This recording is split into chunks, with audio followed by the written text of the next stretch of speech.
Hello student, good morning. मैं अभिषेक मिश्रा, केंद्रीय विद्यालय ललितपुर।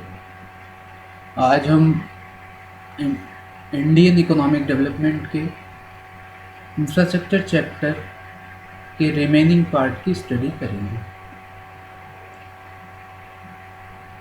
पार्ट वन वीडियो में हम इंफ्रास्ट्रक्चर की मीनिंग, उसके टाइप्स, उसकी रेलेवेंस और इंडिया में इंफ्रास्ट्रक्चर की क्या प्रेजेंट सिचुएशन है, इंफ्रास्ट्रक्चर पे कितने खर्चे किए जा रहे हैं एट्सेट्रा, इन चीज़ों की स्टडी की।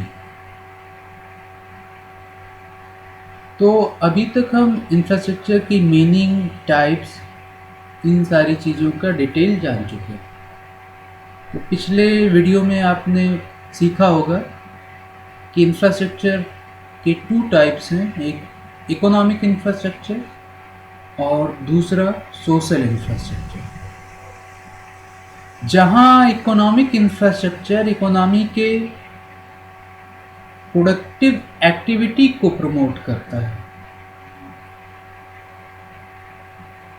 वहीं सोशल इंफ्रास्ट्रक्चर इकोनॉमी के ह्यूमन कैपिटल की प्रोडक्टिविटी और एफिशिएंसी को प्रमोट करता है। अब हमें इस चैप्टर में इन दोनों इंफ्रास्ट्रक्चर के एक एक की कंपोनेंट की डिटेल स्टडी करनी है।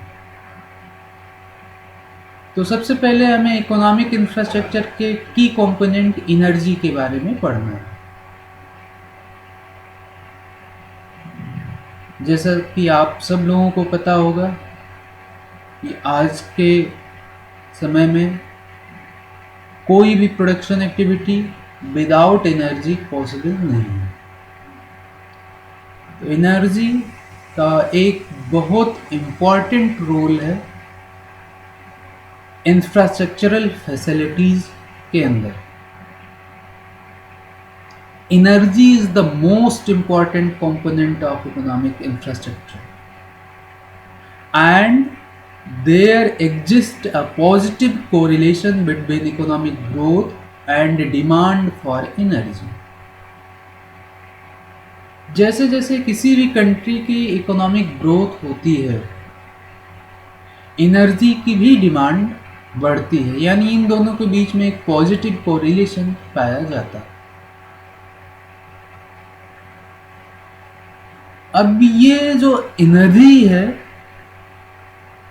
इसको भी कई बेसिस पे, कई डिफरेंट बेसिस पे डिवाइड किया गया है डिफरेंट पार्ट में। पहला जो डिवीजन है एनर्जी का, वो उसकी प्राइस के बेसिस पे है।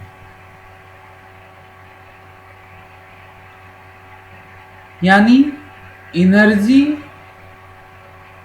ब्रॉडली क्लासिफाइड की जाती है commercial energy and non commercial energy. यानी एनर्जी के जिस सोर्स को पाने के लिए हमें प्राइस पे करना पड़े, उसे हम कमर्शियल एनर्जी कह देते हैं, और एनर्जी के जिस सोर्स को पाने के लिए हमें कोई प्राइस लगभग ना पे करना पड़े, उसे हम नॉन कमर्शियल एनर्जी कहते हैं। अगर हम कमर्शियल एनर्जी की डेफिनेशन को जानें तो उसके according goods of commercial energy are traded through the market and command price. यानी मार्केट के थ्रू ये ट्रेडेड होती हैं और एक स्पेसिफिक प्राइस इनका होता है। Non-commercial energy, goods of non-commercial energy are generally produced by villagers as a free goods. Person को, विलेजर्स को ये non commercial energy as a free gift nature से मिलती है। नेचर से, एनिमल से, एग्रीकल्चरल वेस्ट से, एटसेट्रा। कमर्शियल एनर्जी का एग्जाम्पल अगर हम देखें तो coal, petroleum product, natural gas, electricity, अगर इन प्रोडक्ट्स को हमें यूज़ करना है एनर्जी के, तो उसके लिए मार्केट में प्राइस पे करना ही पड़ेगा, तभी हमें ये मिलेंगे एनर्जी के सोर्सेस। और नॉन कमर्शियल एनर्जी के sources firewood, animal waste, agricultural waste etcetera, जो नॉर्मली हमें फ्री ऑफ कॉस्ट मिल जाता है।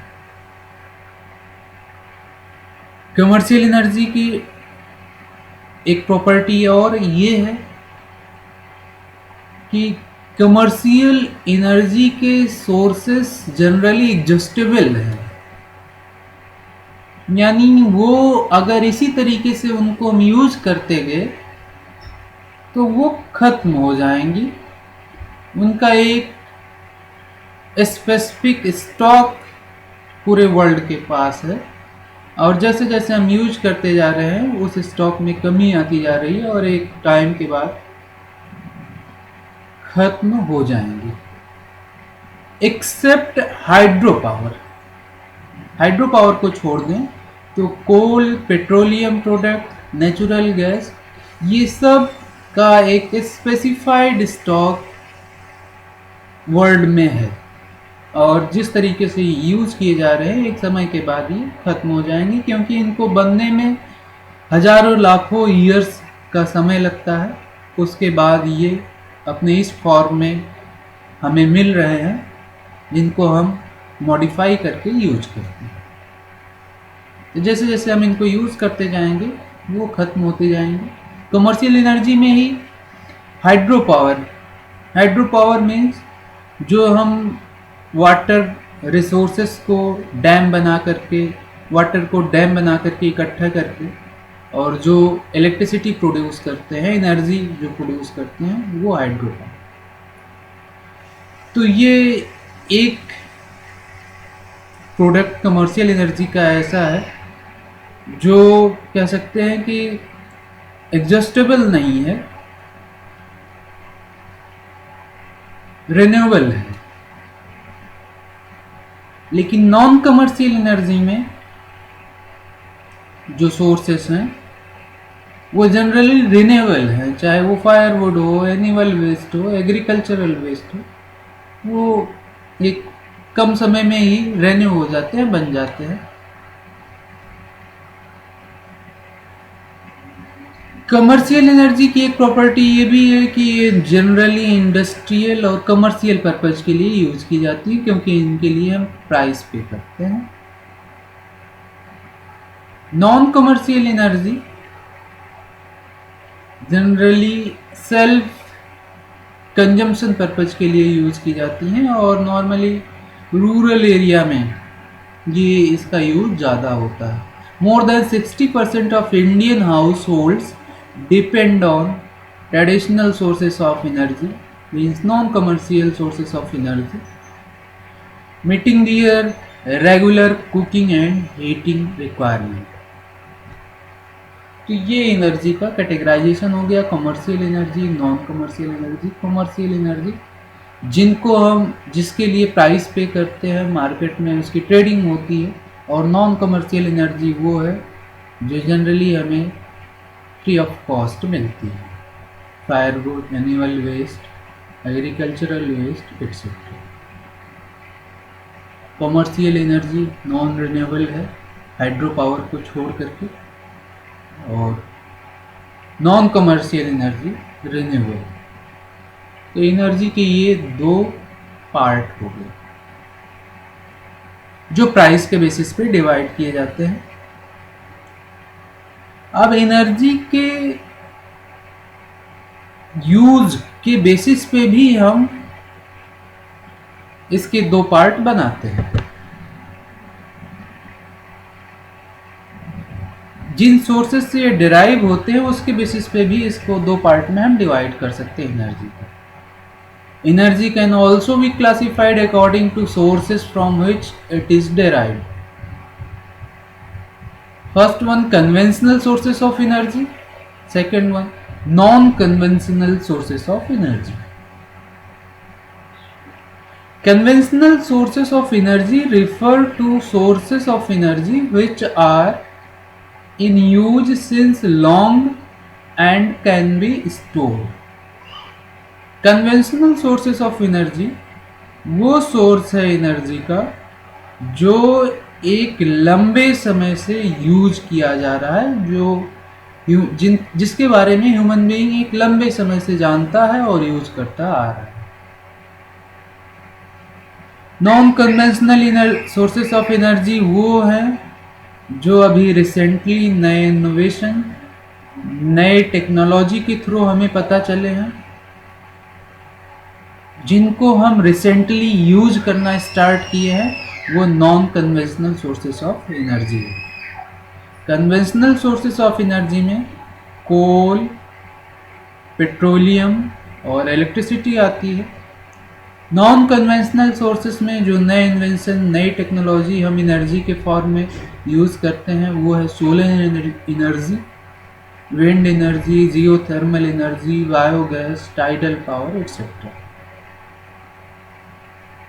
Conventional sources of energy normally economic environment friendly नहीं होती, स्पेशली कोल और पेट्रोलियम।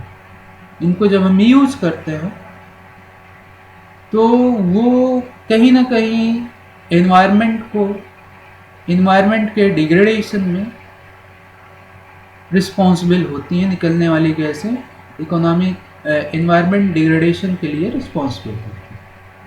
तो हम कह सकते हैं these are not environmentally friendly. Non conventional sources of energy are environment friendly, चाहे वो सोलर एनर्जी हो, चाहे वो विंड एनर्जी हो, जियोथर्मल एनर्जी हो। ऐसे एनवायरनमेंट पे कोई नुकसान नहीं होता है। एक तरीके से एनवायरनमेंट में ये प्रचुर मात्रा में है और हम बिना एनवायरनमेंट को डिग्रेड किए हुए हम एनर्जी के इन सोर्सेस को यूज कर सकते हैं। कन्वेंशनल सोर्सेस ऑफ एनर्जी में कमर्शियल सोर्सेस और non commercial sources of energy दोनों इंक्लूड होते हैं। यानी कन्वेंशनली जो एनर्जी के सोर्सेस हम बहुत समय से यूज करते आ रहे हैं, उसमें कमर्शियल और नॉन कमर्शियल, जिनके लिए हम प्राइस पे करते हैं और जिनके लिए प्राइस नहीं पे करते हैं, दोनों इंक्लूडेड हैं। लेकिन कन्वेंशनल सोर्सेस ऑफ एनर्जी कि जो सोर्सेस हैं वो लिमिटेड हैं, नॉन रिन्यूएबल हैं। और इसी के opposite non conventional sources of energy are evident and renewable. प्रचुर मात्रा में हमारे पास है, चाहे वो सनलाइट हो, चाहे विंड एनर्जी हो, टाइडल एनर्जी हो। और ये सोर्सेस एनर्जी के चीपर तो हैं, लेकिन जो इनकी इनिशियल कॉस्ट आती है, इनको इस्टेब्लिश करने की इनिशियल कॉस्ट आती है, वो हैवी है। यानी उसमें बहुत ज़्यादा इन्वेस्टमेंट की ज़रूरत पड़ती है। और अभी बहुत सारे इन्वेंशन और रिसर्चेस इस सोर्सेस के मॉडिफिकेशन के लिए जारी है, जिससे इसकी कॉस्ट को और कम किया जा सके। यानी इनिशियली अगर हमें non conventional sources of energy की यूज को स्टार्ट करना है, तो उसमें इनिशियल हैवी इन्वेस्टमेंट की ज़रूरत होती है।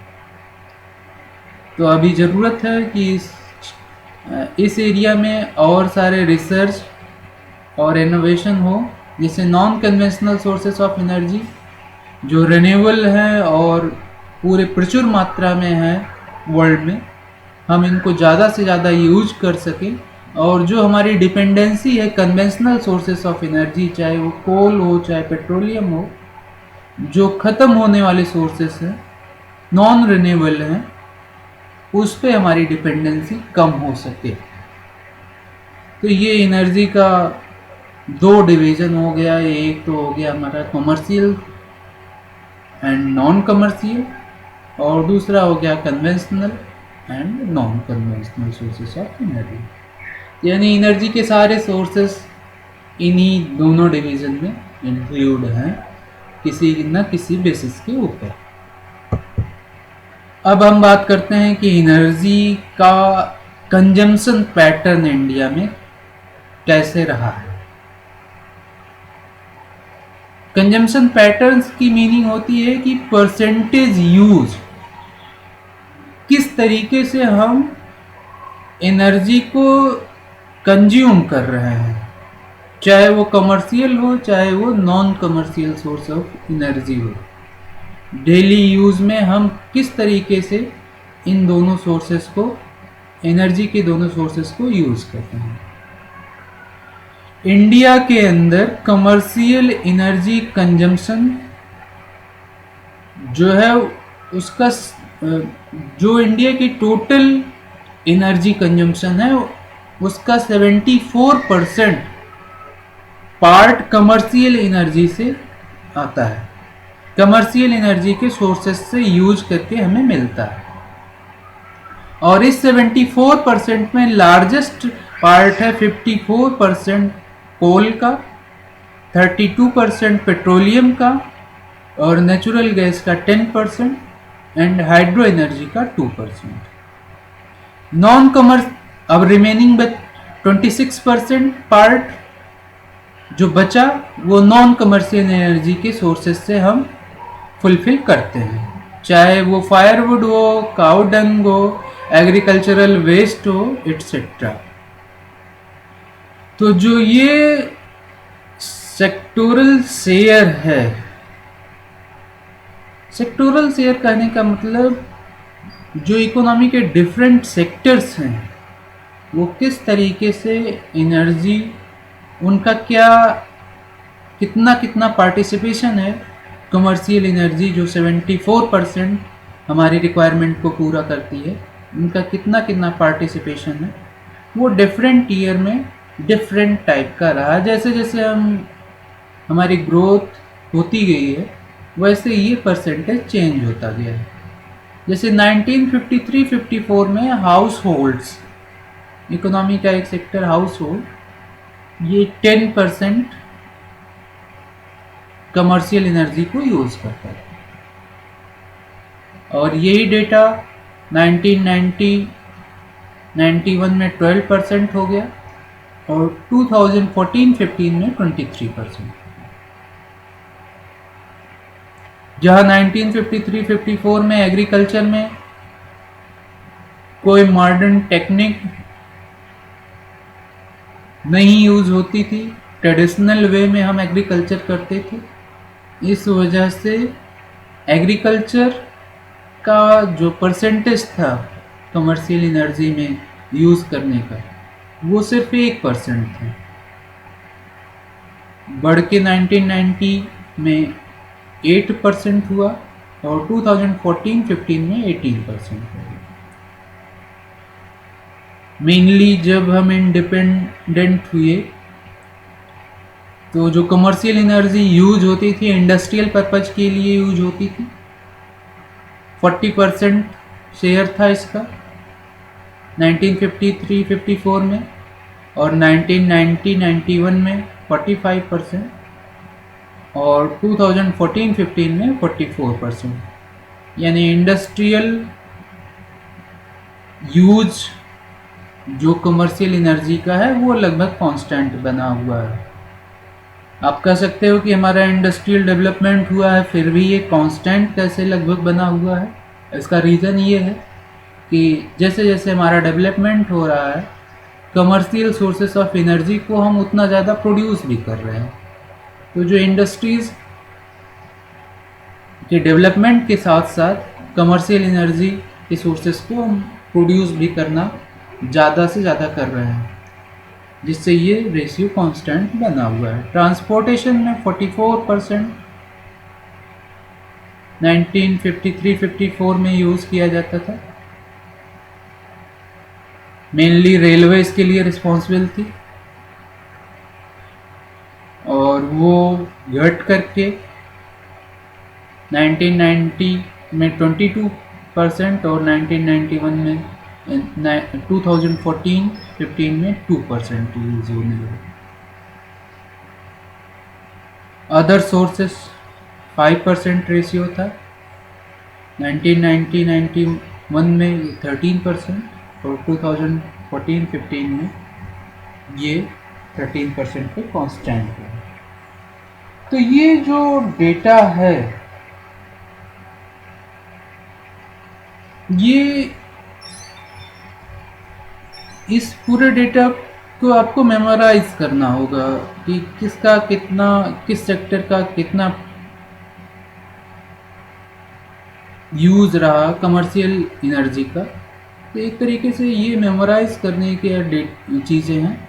और इस चैप्टर में आगे जितना भी डेटा हम पढ़ेंगे उसको आप बार बार पढ़िए, देखिए, उस टेबल को सीखिए, क्योंकि जो MCQ क्वेश्चन में भी इन्हीं डेटा में से पूछ लिए जा, एक दो पर MCQ आ सकते हैं कि इंडिया में कमर्शियल एनर्जी का कंजम्पशन टोटली कितने परसेंट है, 74% है। नॉन कमर्शियल एनर्जी का सोर्सेस का रिमेनिंग 26% हो जाएगा। इस तरीके से इन डेटा को आप बार बार डेटा रिकॉल करने का सबसे बेस्ट तरीका ये है कि आप रिपीटेशन जारी रखें, उन कंटेंट को बार बार पढ़ें, तो ऑटोमेटिकली वो आपके दिमाग में चीज़ें याद हो जाएंगी और एग्ज़ाम के टाइम पे आप उनको ईजिली रिकॉल कर सकेंगे। तो ये इंडिया में एनर्जी कंजम्पशन पैटर्न रहा। एनर्जी कंजम्पशन पैटर्न की मीनिंग ये हो गई कि किस तरीके से different sectors of economy commercial और नॉन कमर्शियल एनर्जी के सोर्सेस को यूज़ कर रहे हैं।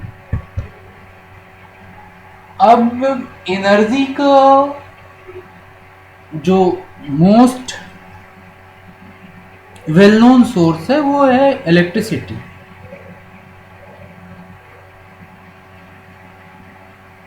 पावर और इलेक्ट्रिसिटी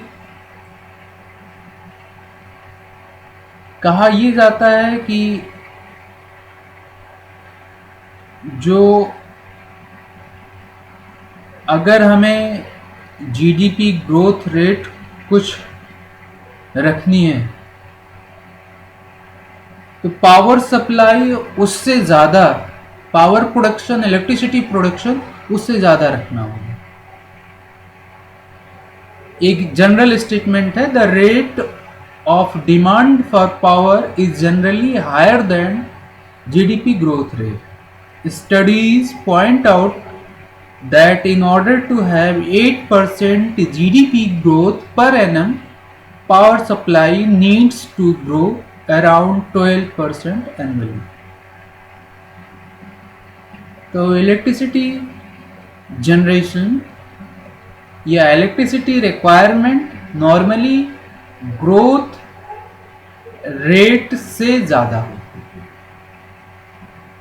अब इंडिया में जो टोटल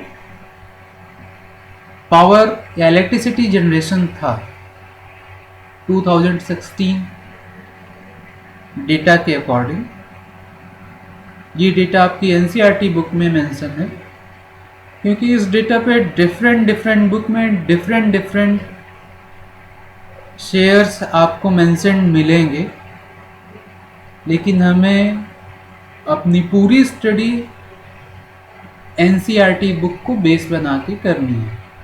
तो NCERT 2020-21 के अकॉर्डिंग इंडिया में 2016 में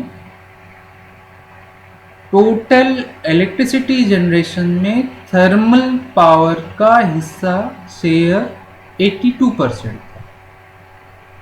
थर्मल पावर मीन्स जहाँ पे हम कोल को यूज़ करके इलेक्ट्रिसिटी जनरेट करते हैं उसे हम थर्मल पावर कहते हैं। NTPC के बहुत सारे थर्मल पावर प्लांट लगे हुए हैं। तो इंडिया में लगभग 82% जितनी भी इलेक्ट्रिसिटी जनरेट होती है उसकी 82% को हम प्रोड्यूस करते हैं on the basis of thermal power. Hydro और हाइडल पावर, इसका जो टोटल इलेक्ट्रिसिटी जनरेशन में कंट्रीब्यूशन है वो 8.5%। न्यूक्लियर पावर एक नया सोर्स धीरे धीरे डेवलप हो रहा है। इसमें बहुत सारे रिसर्चेस और इन्वेंशन अभी भी कंटिन्यू है। इंडिया में 2.5% कंट्रीब्यूशन टोटल इलेक्ट्रिक जनरेशन में अभी है इसका, और remaining 7% new and renewable energy of sources, चाहे वो सोलर हो, चाहे वो विंड एनर्जी हो, ये सारी चीज़ें प्रमोट की जा रही हैं। तो जो ओवरऑल इलेक्ट्रिसिटी जनरेशन है उसका ये डिवीज़न है। यहाँ से भी एमसीक्यू क्वेश्चन पूछ लिए जाते हैं कि सबसे ज़्यादा कंट्रीब्यूशन टोटल इलेक्ट्रिसिटी जनरेशन में किस सेक्टर का है, थर्मल का, हाइड्रो का है, न्यूक्लियर का है, या किसी स्पेसिफिक का पूछ लिया गया कि न्यूक्लियर पावर प्लांट का कितना कंट्रीब्यूशन है टोटल इलेक्ट्रिसिटी जनरेशन में, एक्सेट्रा। तो ये डेटा भी इम्पोर्टेंट है आपके लिए। मेनली इस डेटा से एक कंक्लूजन ये निकलता है कि जो हमारी डिपेंडेंसी है इलेक्ट्रिसिटी प्रोडक्शन की, वो अभी भी टोटली हम डिपेंडेंट हैं थर्मल पावर पे, कोल जैसे रिसोर्सेज पे। और आपको पता है कि ये नॉन रिन्यूएबल सोर्सेस है, अगर हम इनके अल्टरनेटिव्स को प्रमोट ना किए तो प्राइसेस इन फ्यूचर इंक्रीज होंगी। लेकिन गवर्नमेंट इस एनर्जी कंजम्पशन को सस्टेनेबल बनाने के लिए अब प्रमोट कर रही है new and renewable energy, hydro energy और न्यूक्लियर एनर्जी के सोर्सेस को। बात ये आती है कि ये जो पावर सेक्टर है, इलेक्ट्रिसिटी सेक्टर है इंडिया के, वो बहुत सारे चैलेंजेस को फेस कर रहा है। ये चैलेंजेस कौन कौन हैं? जहां हम एक तरीके से कह सकते हैं जीरो से स्टार्ट करके अभी 3,46,619 मेगावाट इलेक्ट्रिसिटी जनरेट कर रहे हैं। इस सेक्टर में बहुत सारे चैलेंजेस हमें फेस करने पड़ रहे हैं। जैसे जैसे प्लानिंग हुई, प्लानिंग में बहुत सारा डेवलपमेंट किया गया, बहुत सारे पावर प्लांट लगे, बहुत सारे पॉलिसीज़ बनाई गई इन सारे चैलेंजेस को फेस करने के लिए। लेकिन फिर भी बहुत सारे चैलेंजेस हैं जो पावर सेक्टर फेस कर रहा है। अगर उन चैलेंजेस को हम कंक्लूड करें तो कुछ हेडिंग्स में मेंशन कर सकते हैं। जैसे पहला, low installed capacity. India's installed capacity to generate electricity is not sufficient to feed annual economic growth of 7-8%. In order to meet the growing demand for electricity, India's commercial energy supply needs to grow about 7%, but India is able to add only 20,000 megawatt in a year. तो जो अगर एक हम India की economic growth rate की बात करें कि अगर 7-8% की इकोनॉमिक ग्रोथ रेट चाहिए हमें, तो लगभग 12% की ग्रोथ रेट इलेक्ट्रिसिटी जनरेशन में भी होनी चाहिए। लेकिन हम उस गैप को नहीं पूरा कर पा रहे हैं जितनी इलेक्ट्रिसिटी रिक्वायरमेंट इंडस्ट्रियल पर्पज़ के लिए, हाउस होल्ड सेक्टर के लिए है, उतना हम पूरा इंडिया का पावर सेक्टर उतनी इलेक्ट्रिसिटी प्रोड्यूस नहीं कर पा रहा। और दूसरी चीज़ कि जो इंस्टॉल्ड कैपेबिलिटी है डिफरेंट प्लांट की, उसको भी फुल्ली हम यूटिलाइज नहीं कर पा रहे हैं। Under utilisation of installed capability.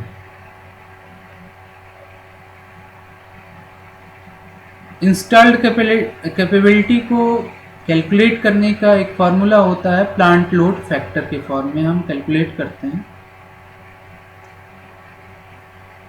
यानी किसी भी प्लांट की जो टोटल कैपेबिलिटी है और जितना इलेक्ट्रिसिटी जनरेशन है, इसके रेशियो से हम ये प्लांट लोड फैक्टर कैलकुलेट करते हैं। तो इंडिया में जो डिफरेंट प्लांट्स हैं, उनका प्लांट लोड फैक्टर सिर्फ 60% है। यानी जो उनकी कैपेबिलिटी है उसका हम सिर्फ 60% यूज़ कर पा रहे हैं और रिमेनिंग 40% अनयूटिलाइज्ड रह जा रहा है।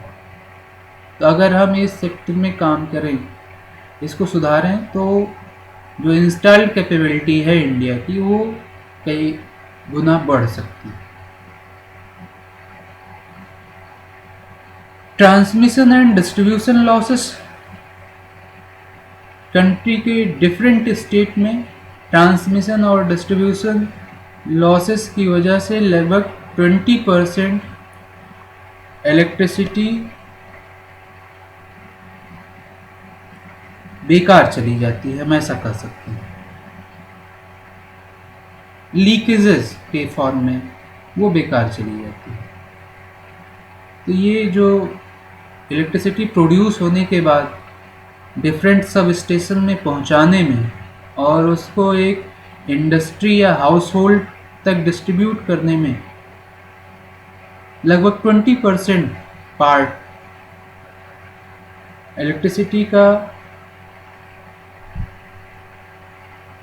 लॉस के फॉर्म में निकल जाता है, लीकेज के फॉर्म में, और उसी को हम ट्रांसमिशन एंड डिस्ट्रीब्यूशन लॉस कहते हैं। इंडिया में जो इलेक्ट्रिसिटी बोर्ड है वो एक बहुत लंबे चौड़े घाटे लॉस को फेस कर रहे हैं।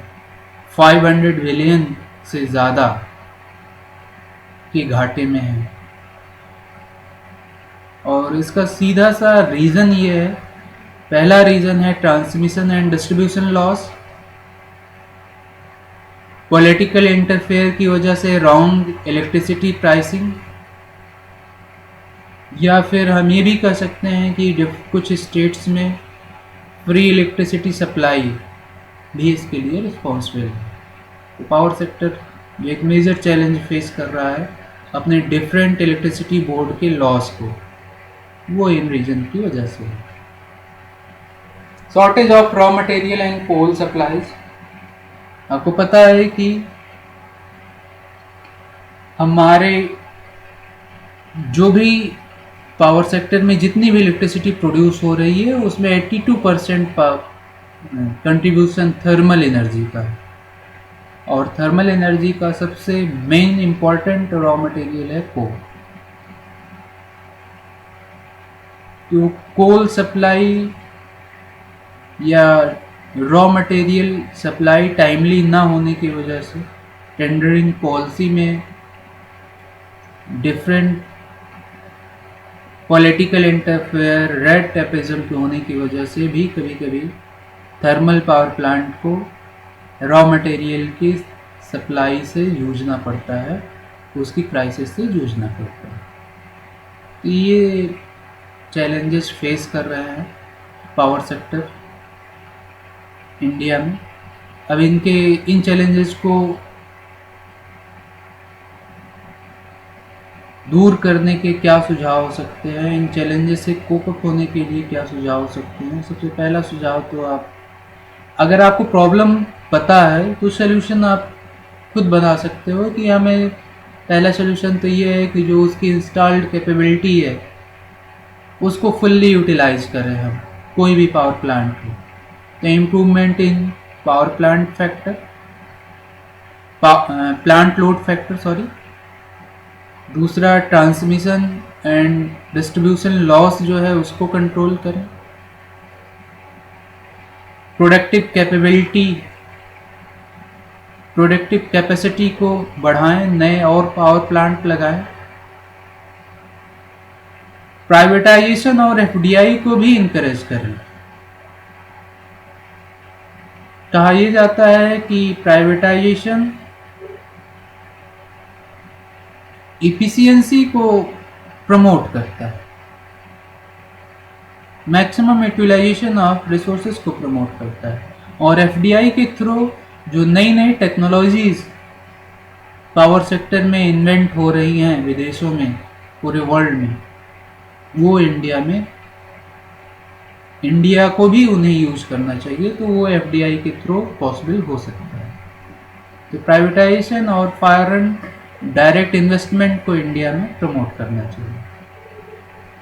हाइड्रो पोटेंशियल इंडिया की बहुत ज़्यादा है, ज़रूरत है डैम बना करके इस पोटेंशियल को और प्रमोट करने की। तो ये मेजर्स हैं जो पावर जनरेशन क्राइसिस जिन मेजर्स को उठाने से दूर हो सकते हैं।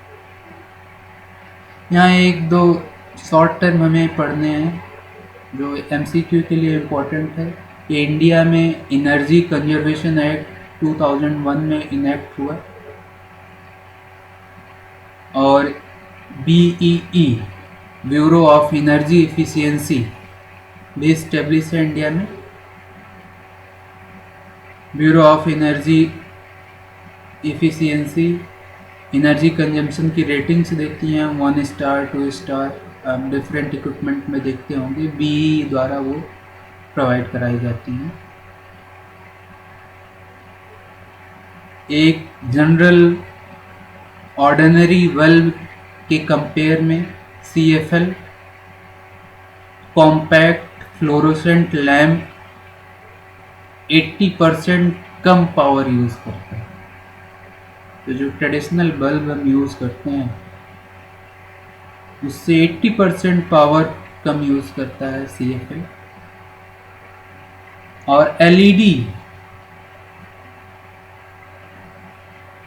CFL का भी 50% पावर, यानी 1/10 पार्ट ऑर्डिनरी बल्ब का LED light emitting diode use करता है। तो अगर हम CFL और LED के यूज को प्रमोट करें, CFL कह सकते हैं कि अब थोड़ा आज के हिसाब से थोड़ा पुराना हो गया, अब हमें LED जो CFL से भी कम पावर कंज्यूम करता है उसके यूज को प्रमोट करना चाहिए। और गवर्नमेंट इसके लिए उजाला स्कीम स्टार्ट कर चुकी है, और उसका टारगेट है कि हम LED बल्ब के यूज से 5905 मेगावाट पावर जनरेशन को बचा सकते हैं। ये कुछ इनोवेटिव चीज़ें हैं। सैम्पल पेपर में CFL का फुल फॉर्म पूछ लिया गया था CBSE सैम्पल पेपर में। तो ये भी चीज़ें जो आज के समय के साथ डेवलप हो रही हैं डिफरेंट स्कीमें, उजाला स्कीम गवर्नमेंट ऑफ इंडिया की तरफ से लॉन्च की गई है, इनके बारे में भी हमें अवेयर रहना है। तो ये ओवरऑल इंडिया का पावर सेक्टर हो गया। पावर सेक्टर के बारे में हमने पढ़ा कि इसका क्या कंजम्पशन पैटर्न है, और इस पावर सेक्टर का मेन पार्ट जो है इलेक्ट्रिसिटी किन किन सेक्टर से प्रोड्यूस हो रही है और किन चैलेंजेस को फेस कर रही है, और उन चैलेंजेस से हम कैसे कोप अप कर सकें, उनके मेजर्स क्या हैं वो हमने समझा। अब हमें आना है सोशल इंफ्रास्ट्रक्चर। अभी तक हम पावर इकोनॉमिक इंफ्रास्ट्रक्चर के की कंपोनेंट के फॉर्म में पढ़ रहे थे। अब हम हेल्थ सोशल इंफ्रास्ट्रक्चर के की कंपोनेंट को समझेंगे और पढ़ेंगे। According to WHO, health is a state of complete physical, mental, and social well being, and not merely the absence of disease or infirmity. Good health implies increase in overall efficiency to handle difficult tasks, increase in productivity of labor, increase in mental abilities. तो health का एक बहुत important role है human capital की efficiency और productivity में। कोई भी गवर्नमेंट हो, उसे अपने सोशल इंफ्रास्ट्रक्चर को इम्प्रूव करने के लिए हेल्थ पे बहुत सारे खर्चे, हेल्थ सेक्टर में बहुत सारे खर्चे करने की ज़रूरत होती है। अब हेल्थ इंफ्रास्ट्रक्चर में हम बहुत सारे कंपोनेंट को इंक्लूड करते हैं, बहुत सारे हेल्थ इंफ्रास्ट्रक्चर के कह सकते हो पार्ट्स हैं। Health infrastructure includes hospitals, doctors, nurses, paramedical professionals, beds, equipment required in hospitals, and well-developed pharmaceutical industry etc. तो ये जो पूरा ये मेंशन्ड स्पेसिफाइड एरिया जो है वो सब हेल्थ इंफ्रास्ट्रक्चर में इंक्लूड किए गए हैं। इंडिपेंडेंस के बाद से हेल्थ इंफ्रास्ट्रक्चर में, इंडिया के हेल्थ इंफ्रास्ट्रक्चर में बहुत सुधार हुआ है।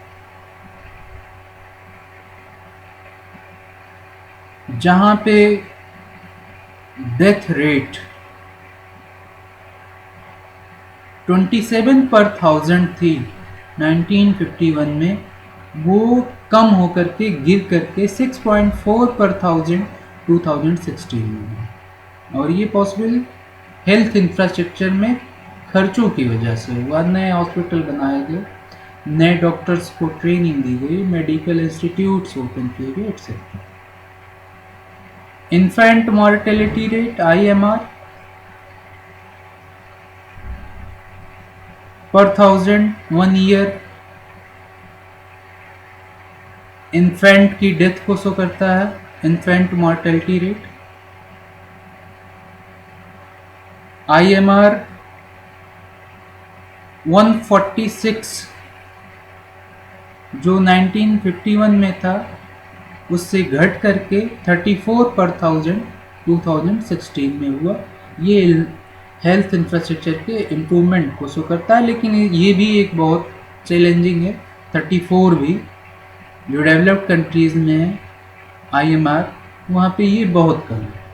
तो इसको भी अभी एक तरीके से चैलेंज के रूप में गवर्नमेंट देख रही है और बहुत सारा काम करना इस एरिया में बाकी है। Expectancy of life, expected life, average life survival, ये भी इंक्रीज़ की है। जो सिर्फ 32 इयर्स थी 1951 में, वो बढ़ करके 2016 में 68.3 ईयर्स हो गई। बहुत सारी डेडली डिजीज़ को कंट्रोल किया गया है, चाहे वो malaria, TB, tuberculosis, cholera, small pox, ये सारी चीज़ें अंडर कंट्रोल में इंडिया के हेल्थ इंफ्रास्ट्रक्चर डेवलपमेंट की वजह से हुई। जो आफ्टर इंडिपेंडेंस हेल्थ इंफ्रास्ट्रक्चर का इंडिया का डेवलपमेंट हुआ, जहाँ पर 1000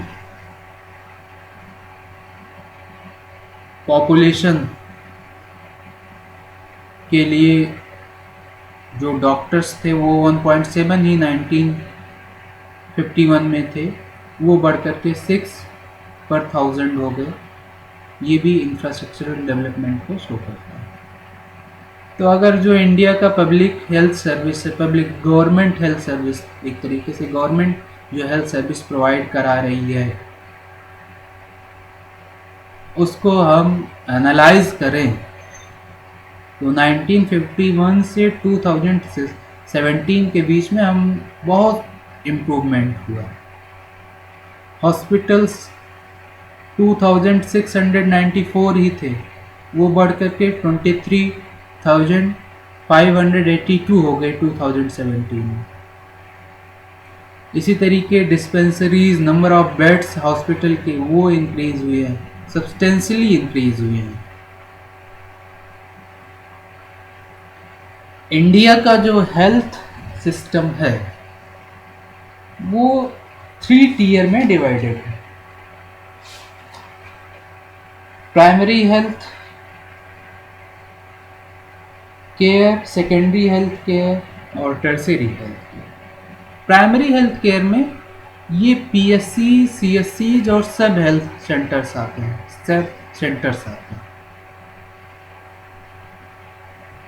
पीएससीज, primary health centres, community health centre, sub centres, ये आपका प्राइमरी हेल्थ केयर में इंक्लूड किया जाता है। पीएससी नॉर्मली एक डॉक्टर, एक नर्स इसको रन कराने के लिए रिस्पॉन्सिबल होती हैं। सीएससीज और सब सेंटर्स में थोड़ा और मॉडिफाइड सुविधाएं होती हैं।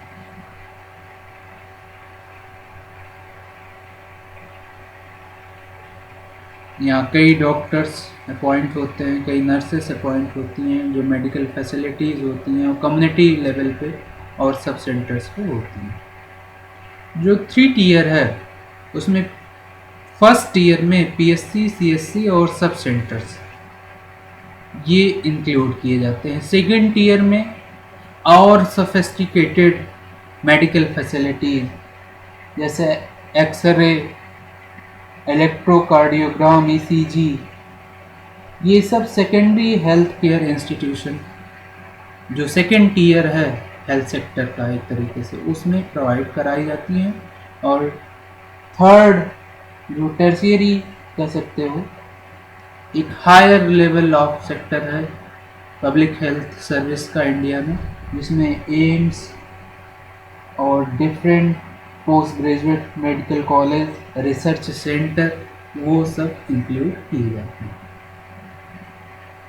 तो प्राइमरी हेल्थ केयर में पीएससी, सीएससी और सब सेंटर्स भी एक्सपेंड किए हैं after independence.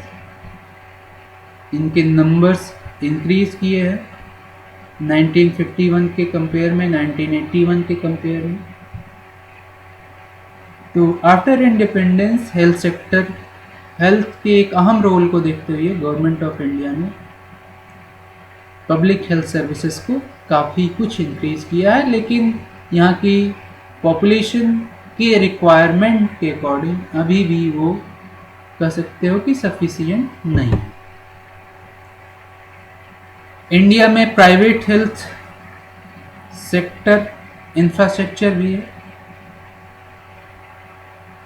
Public health sector, health infrastructure meaning जो गवर्नमेंट प्रोवाइड करा रही है। प्राइवेट हेल्थ इंफ्रास्ट्रक्चर की मीनिंग ये हो गई कि जो प्राइवेट इंडिविजुअल्स, प्राइवेट एंटरप्रेन्योर्स ये अपने तरीके से प्रोवाइड करा रहे हैं। तो आपको पता होगा कि गवर्नमेंट और पब्लिक में मेन डिफरेंस ये होता है कि गवर्नमेंट नॉर्मली लोगों के वेलबीइंग, लोगों के लिविंग ऑफ स्टैंडर्ड को इम्प्रूव करने के लिए हेल्थ सर्विसेज प्रोवाइड कराती है, और प्राइवेट सेक्टर का जो मोटिव होता है वो नॉर्मली प्रॉफिट कमाना होता है। More than 70% hospitals in India are run by private sector. Nearly 60% of dispensaries are run by private sectors, and they provide health care for 80% of outpatient and 46% of inpatient. ये जो private sector है उसका भी बहुत एक अहम role है health sector, India के हेल्थ सेक्टर में और हेल्थ फैसिलिटीज को प्रोवाइड कराने में। In 2001 and 2 there were more than 13 lakh medical enterprises employing 22 lakhs of people. Many NRI and industrial and pharmaceutical companies have set up super specialty hospitals to attract India's rich and medical tourist. आजकल एक नया concept चला हुआ है medical tourism. Medical tourism की meaning ये हो गई कि हमारी हेल्थ इंफ्रास्ट्रक्चर से अट्रैक्ट होकर के बहुत सारे या उसके चीप होने की वजह से बहुत सारे विदेशी इंडिया में अपने ट्रीटमेंट के लिए हमारे पड़ोसी देशों से आते हैं, चाहे वो पाकिस्तान, बांग्लादेश, नेपाल, श्रीलंका ये हो गए, क्योंकि यहाँ जो फैसिलिटीज़ हैं उनकी कंट्री के कंपेयर में काफ़ी अच्छी हैं और चीप है।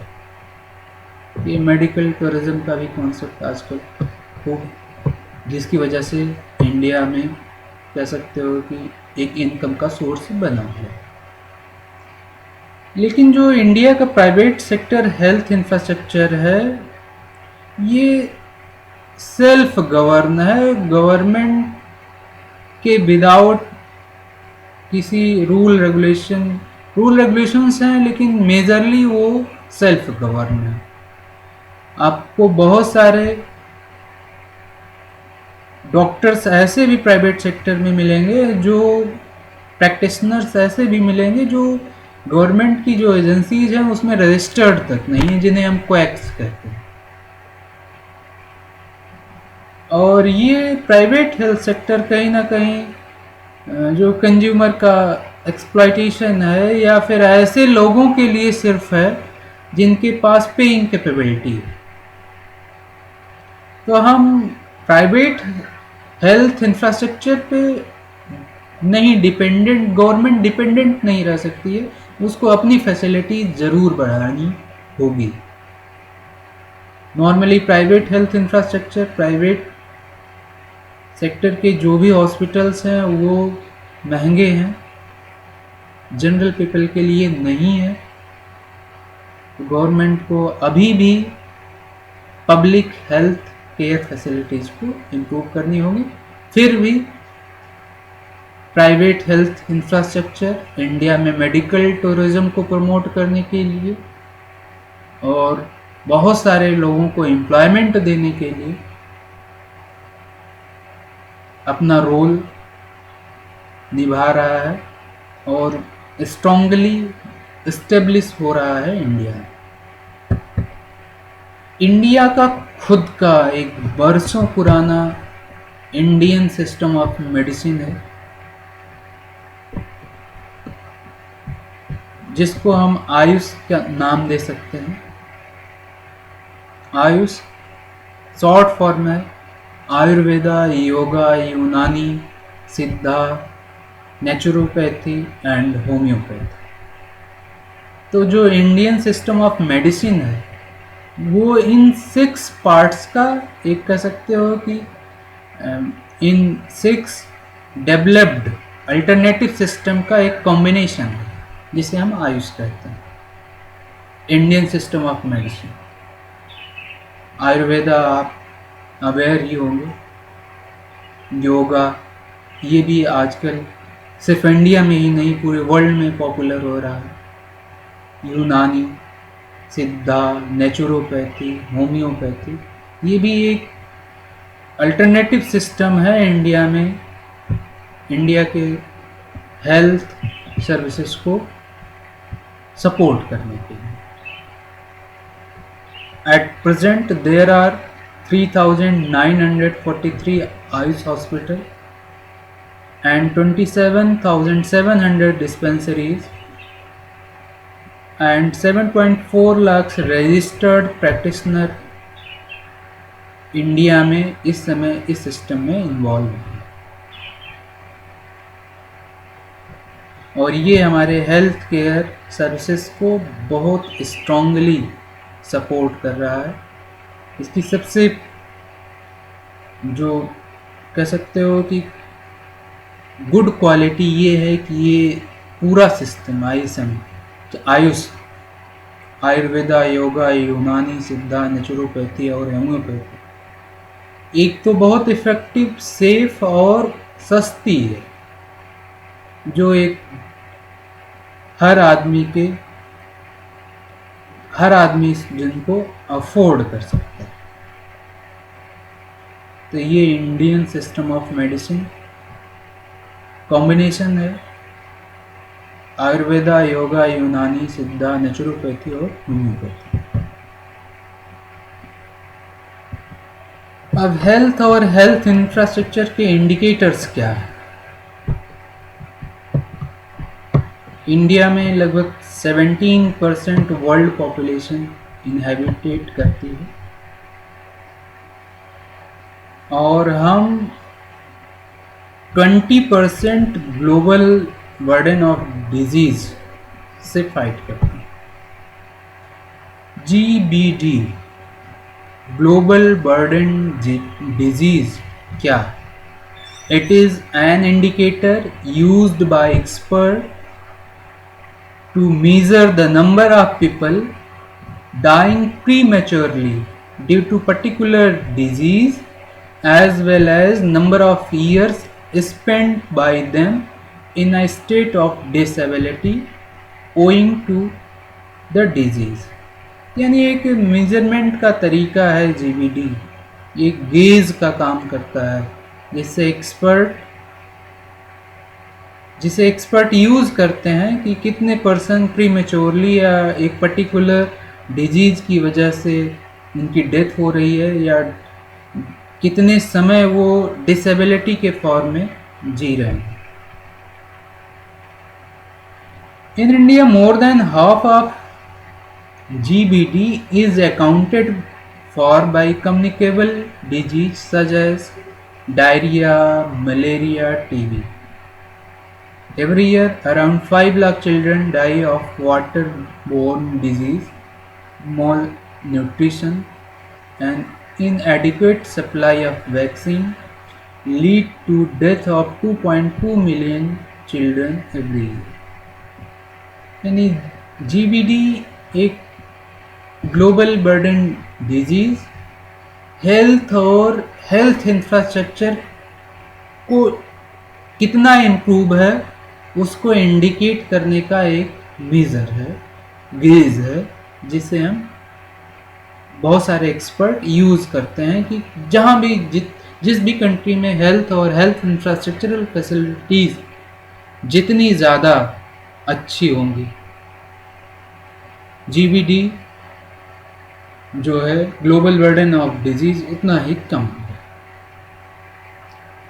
अब अगर GBD के हेल्थ जो इंडिकेटर्स हैं कि किसी कंट्री में कितना बढ़िया, कितना सोफिस्टिकेटेड हेल्थ इंफ्रास्ट्रक्चर है, उन इंडिकेटर्स को हम IMR, under 5 mortality, live births, birth by skilled attendants, infant immunised, government health spending, इन इंडिकेटर से मेजर कर सकते हैं।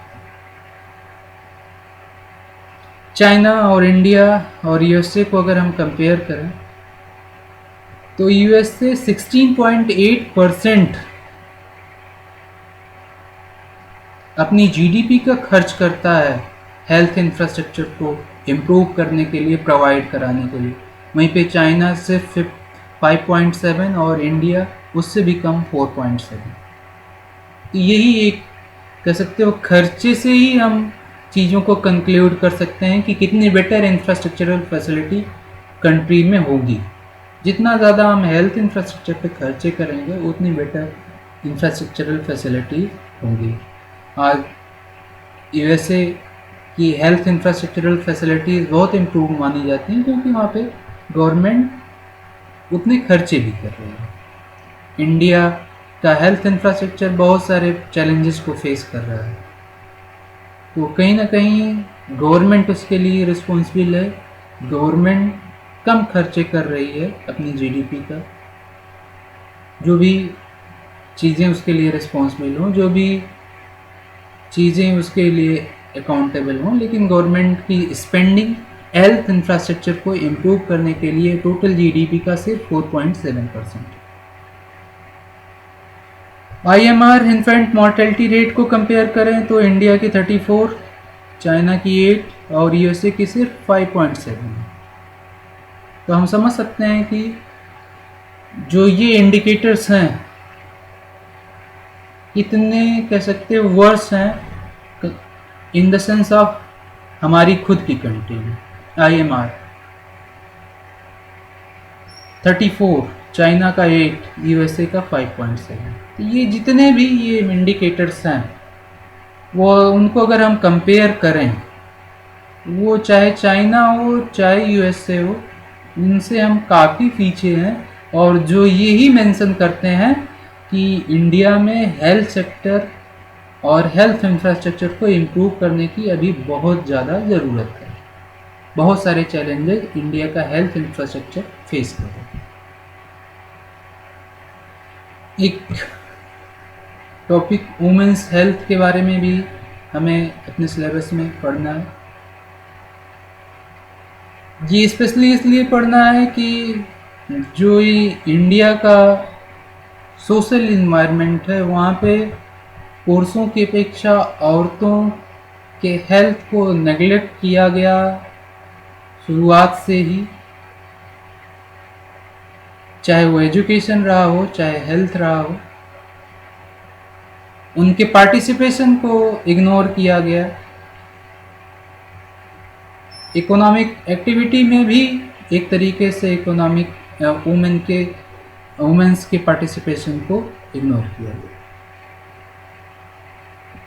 तो स्पेशली हमें वुमेन्स हेल्थ के बारे में और एक्सपेंस की ज़रूरत है, उसकी स्टडी की ज़रूरत है, उन सारे प्रॉब्लम्स को जानने की ज़रूरत है और उन प्रॉब्लम को दूर करने की ज़रूरत है। फीमेल फ्यूटिसाइड की वजह से जो चाइल्ड सेक्स रेशियो 2009-27 में था वो घट करके 914 हो गया 914 हो गया 2011 में।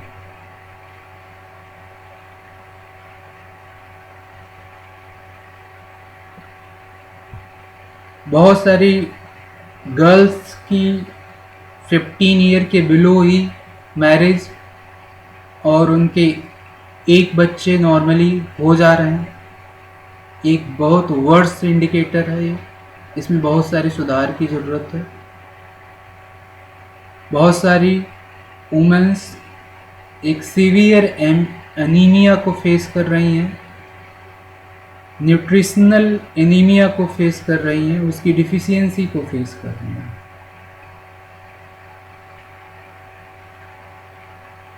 फीमेल एबॉर्शन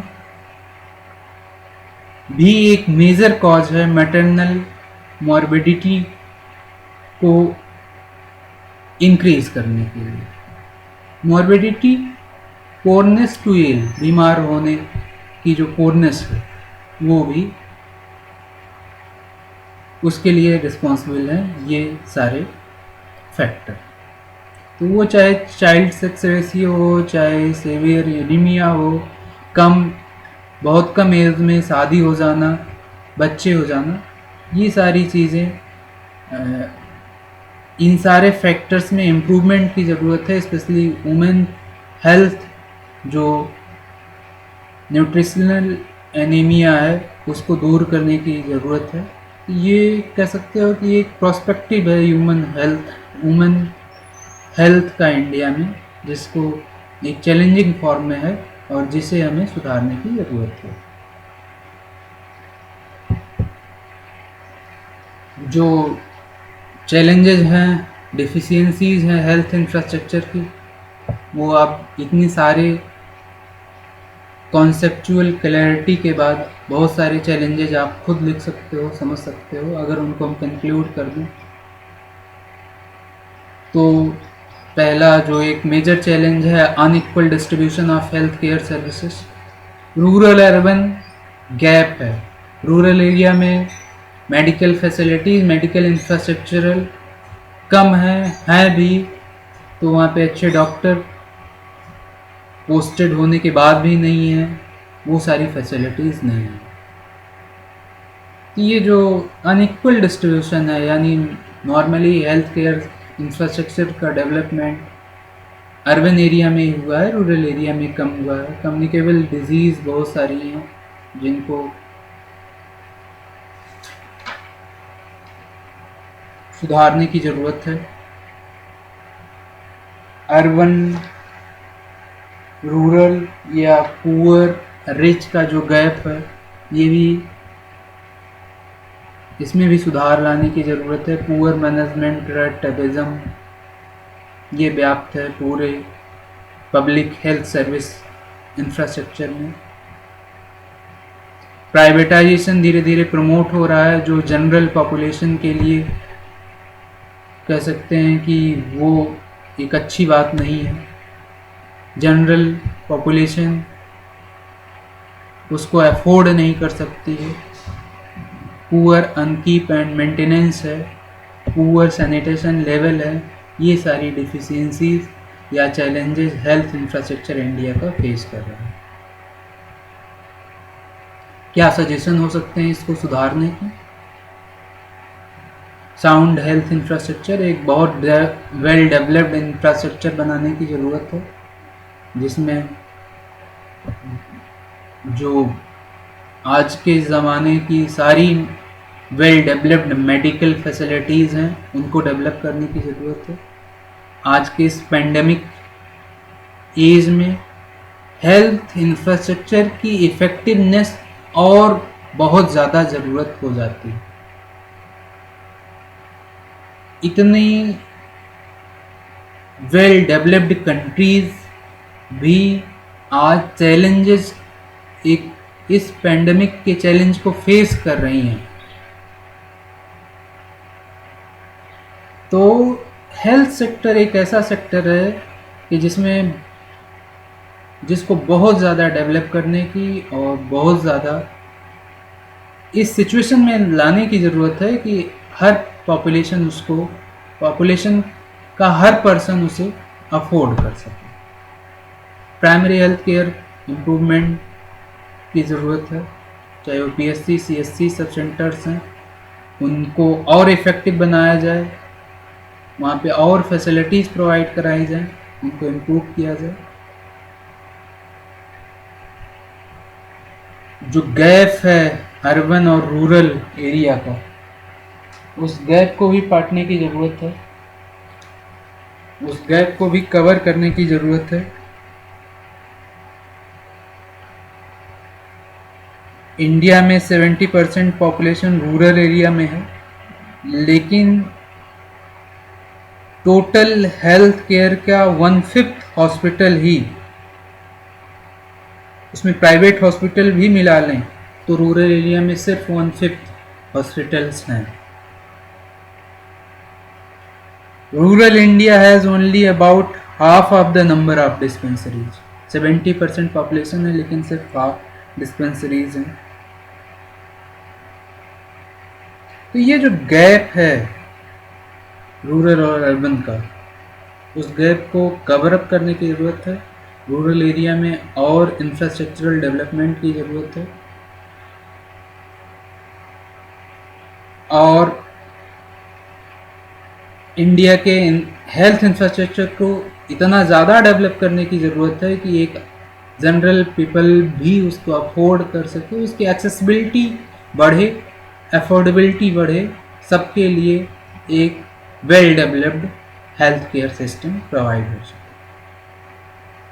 मेडिकल टूरिज़्म को हम पहले ही आपसे डिस्कस कर चुके हैं। तो ये ओवरऑल एक ऐसा चैप्टर कंक्लूड हुआ, ख़त्म हुआ, जहाँ पे हम एक बहुत इम्पॉर्टेंट कॉन्सेप्ट इंफ्रास्ट्रक्चर को डील किया। इंफ्रास्ट्रक्चर, उसकी मीनिंग, उसके टाइप्स, उसके 2 कोर इशू, चाहे वो पावर सेक्टर हो चाहे वो हेल्थ सेक्टर हो, दोनों को हमने डिटेल स्टडी किया, उसके बारे में डिस्कशन किया। अब आप लोग पढ़ने की स्ट्रेटजी इस तरीके से बनाइए कि सबसे पहले जो एनसीईआरटी बुक है आप, उसमें इंफ्रास्ट्रक्चर चैप्टर को बहुत थारोली, बहुत लाइन बाय लाइन पढ़िए, उसके सारे कॉन्सेप्ट को समझने की कोशिश करिए। इस वीडियो लेक्चर की हेल्प से, और फिर जो एनसीईआरटी क्वेश्चंस हैं उनको सॉल्व करने की, लिखने की कोशिश करिए अपनी नोटबुक में। आपकी हेल्प के लिए एनसीईआरटी सॉल्यूशंस आपको साथ में प्रोवाइड करा दिया जा रहा है। जो डेटा आपने पढ़ा उनको अंडरलाइन कर लीजिए, एक जगह अलग पे सारे डेटा को लाइन बाय लाइन लिख लीजिए। मल्टीपल चॉइस क्वेश्चन में उन डेटा के फॉर्म में क्वेश्चन आ सकते हैं, तो जो मेन डेटा हैं उनसे एमसीक्यू क्वेश्चंस आप प्रिपेयर कर लीजिए। ये सारा ओवरऑल इंफ्रास्ट्रक्चर चैप्टर के बारे में रहा। Thank you class.